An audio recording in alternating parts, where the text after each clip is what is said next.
ब्रह्म कपाली या कहीं पिंडदान नहीं कर पा रहे हो, तिलांजलि तर्पण नहीं कर पा रहे हो, तो एक काम जरूर करना, जल के पात्र में 2 बूंद गंगा जल डालना और वो गंगा जल शंकर को रोज 16 दिन तक चढ़ाइए, पितृदोष समाप्त हो जाए। जब ज्यादा घर में पितृदोष हो ना, ऐसा लगे कि पितृदोष बहुत ज्यादा है, 1 रुपए कमा रहे हैं, 1.25 रुपए खर्च हो रहा है, हाथ में पैसा नहीं टिक रहा, दुकान 4 दिन अच्छी चल रही है, फिर व्यापार डाउन हो जाता है, कोई पैसा लेकर भाग गया, नहीं दे रहा, कहीं कर्जा मात्रा बढ़ गई है, ये पितृदोष के लक्षण है कुछ। इसमें आपके घर में जो भी रुद्राक्ष पड़ा हो, जो भी रुद्राक्ष रखा हो, क्योंकि संभाल के तो आप रखते नहीं, एक पानी के पात्र में उस रुद्राक्ष को डाल दीजिए, उसमें 1 चावल का दाना डाल दीजिए। महाराज, परिंदा जहां होता है, मटका, हंडा या रसोई घर में आपका जो पानी भरने का स्थान होता है, जिसको आरो वारो क्या क्या लगा के रखते हो, उसी के कहीं पास में उस कलश को रख दीजिए, ऊपर से उसको ढक दीजिए। शाम के समय, सुबह रखा 10 बजे से 12 बजे के बीच में, शाम के समय प्रदोष काल में भगवान शंकर का नाम स्मरण कर कर, ओम नमः शिवाय बोलकर, श्री शिवाय नमस्तुभ्यम बोलकर, या महामृत्युंजय मंत्र का स्मरण कर कर, या गायत्री मंत्र का स्मरण कर कर, जो मंत्र आपकी बुद्धि में, विवेक में समाहित हो, उस मंत्र का नाम लेकर राम कृष्ण हरि जो बोल सकते हो, एक घी का दिया अवश्य प्रज्वलित करें, लंबी बाती का। कौन सी बाती का? फूल बत्ती का नहीं, गोल बत्ती का नहीं, लंबी बाती का। बत्ती का मुख दक्षिण की ओर, कहां पर होना चाहिए? दक्षिण की ओर, ना पूरब, ना पश्चिम, ना उत्तर। बत्ती का मुख कहां हो? दक्षिण की ओर। जैसे श्राद्ध पक्ष में ब्राह्मण को जब भोजन कराते हैं तो ब्राह्मण का मुख श्राद्ध पक्ष के भोजन कराते समय अगर पूरब, पश्चिम और उत्तर का होता है तो श्राद्ध के भोजन का फल नहीं मिलता, उसका मुख दक्षिण का होता है। तो हमारे घर के जितने भी पितर उस तिथि में गए होते हैं, सबको उसका भाग मिल जाता है और पितृदोष समाप्त हो जाता है। इसलिए ब्राह्मण का मुख श्राद्ध पक्ष में भोजन कराते समय दक्षिण का होना चाहिए, ब्राह्मण का मुख दक्षिण का हो।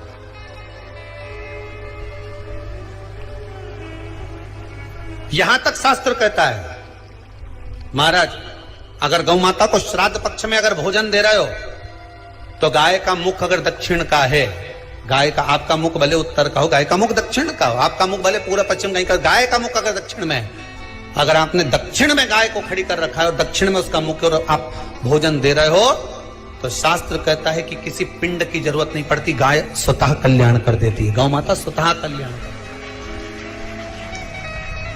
दक्षिण मुखी हो। तो दिए की जो बाती का मुख कहां होना चाहिए? दक्षिण का, और दक्षिण का मुख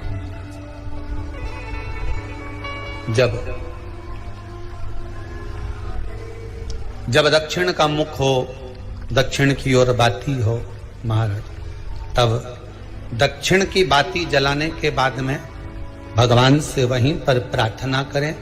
जो कलश रखा है उसके ऊपर जो प्लेट रखी है, ढाका गया है, वहां अपना सीधा हाथ रखें और अपने पूर्वजों का, अपने पितरों का स्मरण करें कि मेरे धन को लेकर कोई चले गया, मेरा व्यापार ऐसा चल रहा है, मेरा घर में बच्चों का विवाह नहीं हो रहा है, या घर में इतनी अशांति है, या तकलीफ है, या कष्ट है, ये सब का स्मरण कर कर उस कलश को रात्रि भर रखे रहने दें।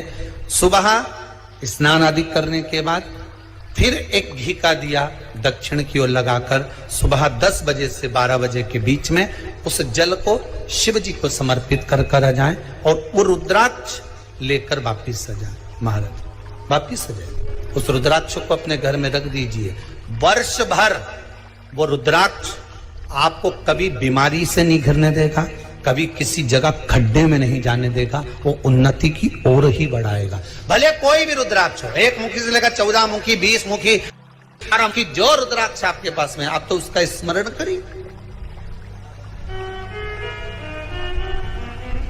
आप उसका स्मरण करें। आपको लगता है कहीं कहीं कि मेरे पितर मुझ पर क्रोध कर रहे हैं,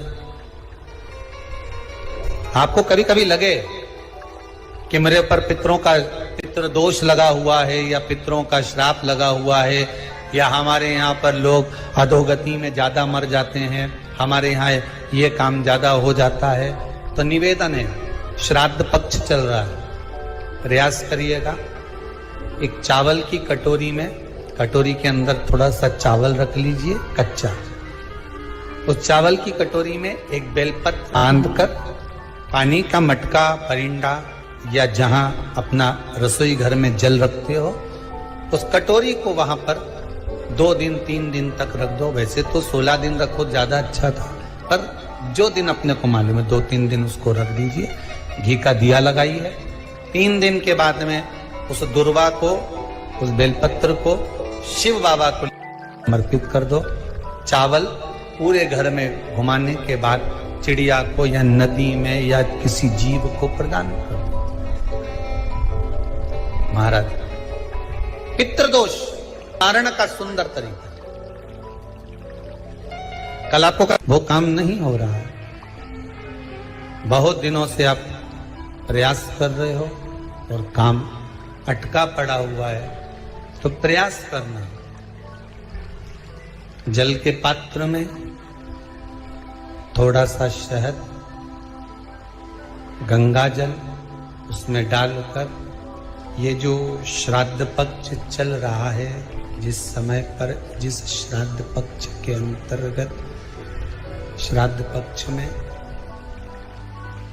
एक पात्र में जल लेकर उसमें थोड़ा सा शहद, गंगा जल डालकर भगवान शंकर को कुंदकेश्वर महादेव के नाम से, कौन से महादेव? कुंदकेश्वर, क्योंकि विदल और उत्पल, इन दोनों असुरों ने, राक्षसों ने जब बहुत उपद्रव मचाया,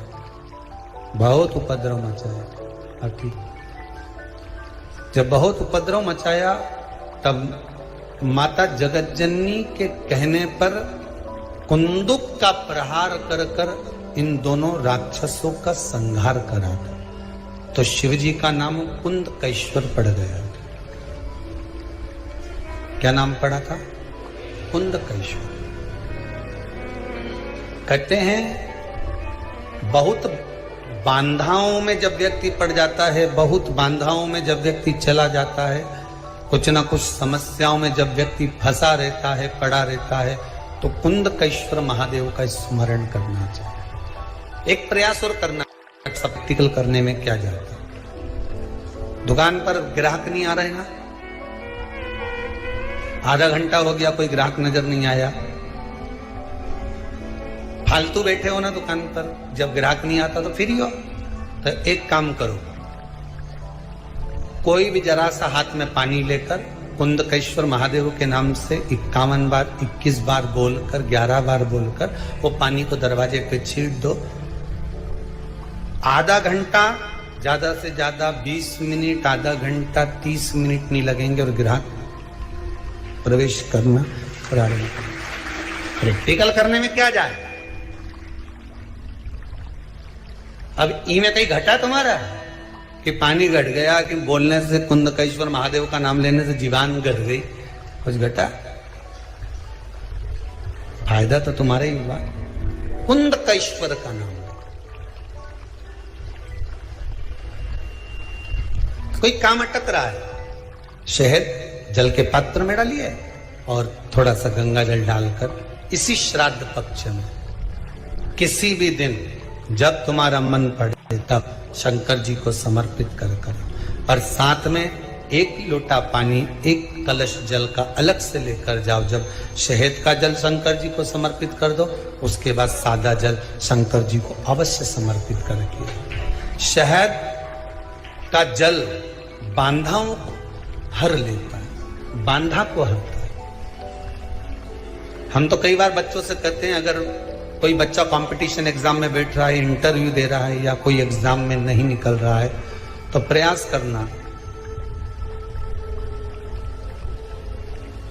बेलपत्री का जो बीच वाला पत्ता होता है, इस पत्ते पर शहद लगाकर हथेली में रखकर अंगूठे से इसको इस तरह से दबाकर शिव जी के कुंदकेश्वर महादेव का नाम लेकर अपनी मनोकामना कर कर शंकर भगवान का जो शिवलिंग है, उस शिवलिंग पर इस बेलपत्री के पत्ते को चिपकाकर आ जा और एग्जाम देने जा, बाबा निपटेगा सब काम कर। जिस बालक बालिका का जॉब नहीं लग रहा हो, सर्विस नहीं लग रही हो, नौकरी नहीं लग रही हो, जगह जगह पहले करते थे जॉब, अब छूट गई, 2 साल हो गए, 3 साल हो गए, सर्विस नहीं लग रही हो, बहुत प्रयास कर लिया हो, बहुत प्रयास, तो महाराज काली तिल्ली को पीस कर उसको जल के पात्र में डालकर अपने घर के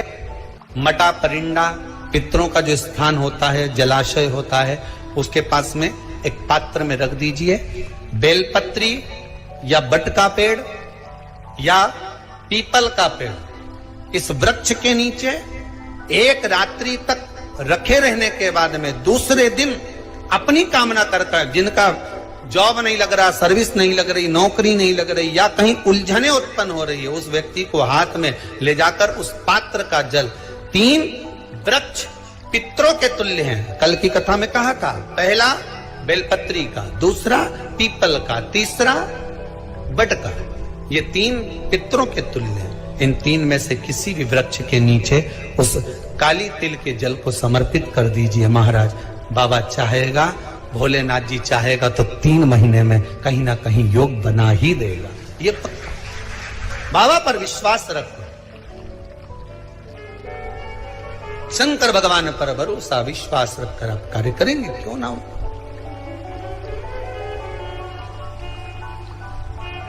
श्राद्ध पक्ष में महाराज पीपल के पेड़ के नीचे मात्र काली तिल्ली का पानी ही डाल देने से पितृदोष का निवारण हो जाता है। किसी लड़के की लड़की की विवाह शादी नहीं हो रहा हो, मंगल विवाह नहीं हो रहा हो, पानी के लोटे में थोड़ा सा काला तिल डालकर श्राद्ध पक्ष में पीपल के पेड़ के नीचे चढ़वा दीजिए महाराज।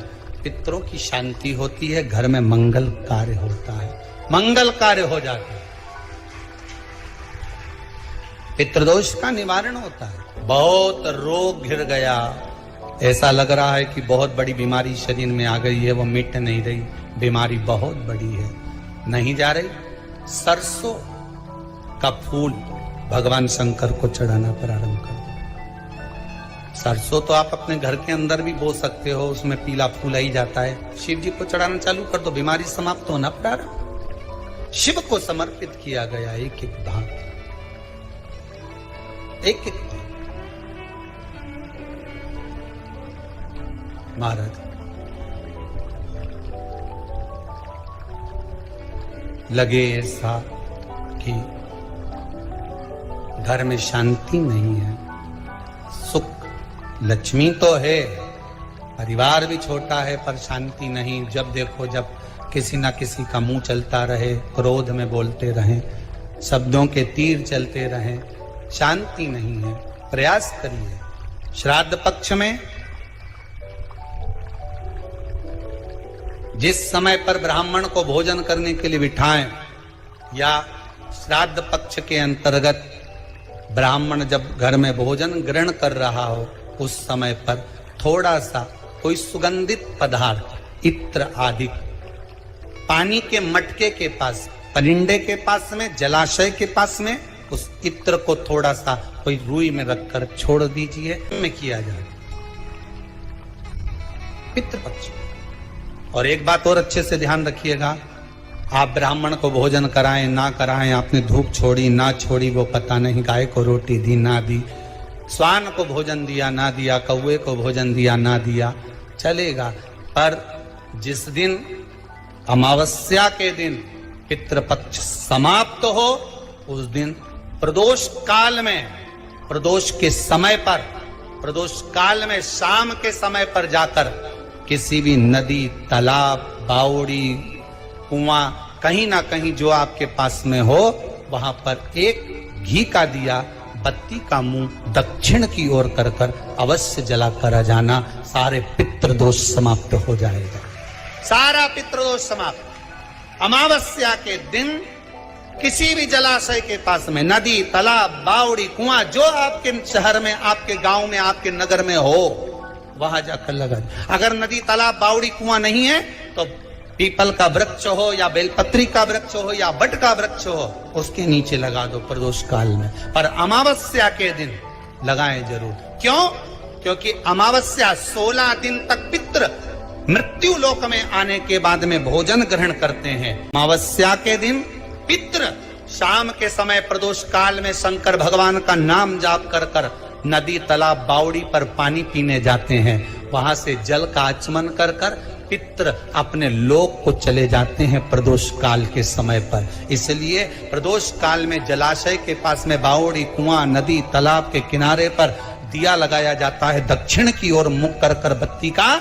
तो पितृ आशीर्वाद देते हुए जाते हैं कि फलो फूलो, आगे बढ़ो, उन्नति करो, तरक्की करो। ये पितरों का आशीर्वाद रहता है, पितरों का वर रहता है। आप देंगे उसको मिलेगा। कुछ करा ना करा, फिर अमावस्या के दिन, जिस दिन पितृपक्ष समाप्त हो, उस दिन दिया दक्षिण की ओर बाती का मुख कर कर। महाराज एक बात बहुत अच्छे से समझ लीजिए, जिसके घर में क्लेश होता हो, अशांति रहती हो, क्लेश रहता हो, या छोटी छोटी बात पर विवाद चालू हो जाता हो, या पति पत्नी में, परिवार में, सास बहू आदि कादिक में कहीं ना कहीं कुछ अगर विवाद रहता हो, तो शास्त्र कहता है ऐसा बेलपत्री की डंडी रहती है ना, बहुत ध्यान दीजिएगा महाराज। श्राद्ध पक्ष की कथा चल रही है, शिव महापुराण आज विराम की ओर है, ध्यान दीजिएगा। जैसे ये बेलपत्री की जो डंडी होती है, डंडी का जो भाग होता है बेलपत्री की, ऐसा बेलपत्री की 7 भाग ले लो, मतलब बेलपत्री 7 ले लीजिए। 7 बेलपत्र लेकर कच्चा जो सूत होता है ना, कच्चा सूत जो जानते हो पेड़ पौधे में माताएं लपेटती हैं, धागा जो होता है ना सफेद कलर का कच्चा धागा, जो बड़ में, पीपल में और आंवला आदि में लपेटा जाता है, कच्चा सूत, उसको शंकर भगवान और माता पार्वती का स्मरण कर कर नंदी के, जो नंदी होता है, नंदी के राइट भाग में, नंदी का एक पांव ऊंचा होता है, आपने देखा होगा आगे का पांव ऊंचा होता है, बैठते समय नंदी का एक पांव ऊंचा है, एक पांव नीचे की हो जाता है। तो नंदी का जहां पांव ऊंचा है, उस ऊंचे पांव के पास में बैठना है। कच्चे सूत पर उस बेलपत्री के जो 7 गुच्छ हैं, 7 जो बेलपत्री के भाग हैं, 7 बेलपत्री हैं, उसको अपना नाम गोत्र स्मरण कर कर उस कच्चे सूत को लपेटना है। महाराज लाल कलर का चंदन उस बेलपत्री के पत्ते में जो अग्रभाग होता है, सबसे आगे का भाग, 7 में लाल चंदन लगाना है। महाराज उस चंदन को लगाकर आप प्रदोष के दिन, प्रदोष काल में शंकर भगवान को समर्पित अगर करते हैं, तो जिस घर का गोत्र बोला है उस घर में कभी क्लेश नहीं हो सकता, वो शांति का अनुभव है, उसमें क्लेश नहीं हो सकता।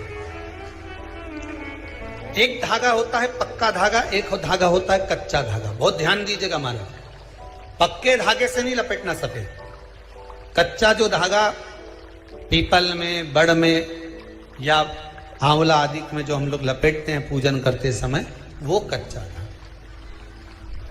और एक बात और आपको कहने,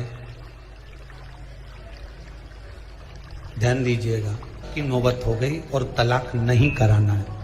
आपस में वापिस प्रेम बढ़ जाए, छोरी वापिस घर में रहे, बेटा उसको रखे, बहू रहे, आपस में प्रेम बढ़े। वो भले मायके चली गई हो, वो भले लड़का छोड़कर चले गया हो, अकेली रह रही हो और चाहती है कि मैं पति के साथ रहना है, तलाक नहीं होना चाहिए। हम दोनों में प्रेम रहे, वो संभाले मेरे को भी और मैं भी आदर करूं, वो भी आदर करे।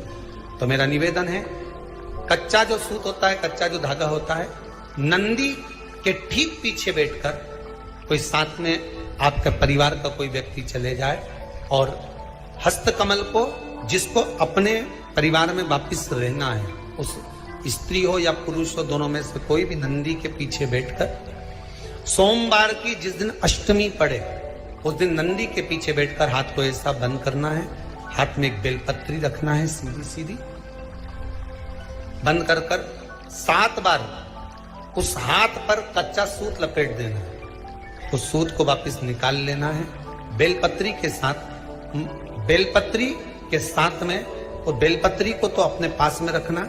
सबसे पहले माता पार्वती का जो हस्तकमल ऐसा होता है शिव मंदिर में, उस हस्तकमल में वो सूत जो आपके हाथ से निकला है वो उसमें डाल देना है, माँ जगत जननी से प्रार्थना कर कर। और जो बेलपत्री आपने संबंध को जोड़ने के लिए अपने हाथ में ली है वो शंकर भगवान के कटी भाग में। फिर निवेदन करूंगा, कटी भाग को समझ लीजिए। ये शिवलिंग रखा है, जहां पर शंकर भगवान का शिवलिंग, माता पार्वती जी के हस्त कमल पर जो शिवलिंग रखा है, ये भाग कटी भाग कहलाता है। इस जगह पर जहां शंकर और पार्वती का मिलन हुआ है, उस जगह पर उस बेलपत्री को रख देना। महाराज ज्यादा से ज्यादा 3-4 महीने लगते हैं, दोनों में वापस प्रेम बढ़ जाता है, दोनों एक हो जाते हैं। तलाक तक बात चल भी रही हो तो वो तलाक समाप्त हो जाता है। प्रेम, करुणा, आसक्ति, स्नेह बढ़ जाता है। संबंध टूटने की कतार पर एक बार माता पार्वती को समर्पित तो करो अपना संबंध कि मां अब तुझे नहीं भाना। माना मैंने अपशब्द कह दिया होगा, माना मेरी गलती होगी, थोड़ी गलती उनकी भी होगी, पर दोनों की गलती है मां, अब इस संबंध को तुझे निभाना। जब कच्चा सूत माता के हाथ में रखो तब माता को विनती करना, इस संबंध की डोरी अब तेरे को दे दी। दीन बंधु दीनानाथ मेरी डोरी तेरे। अब ये डोरी मैंने तुमको दे दी, अब ये संबंध आपको निभाना है।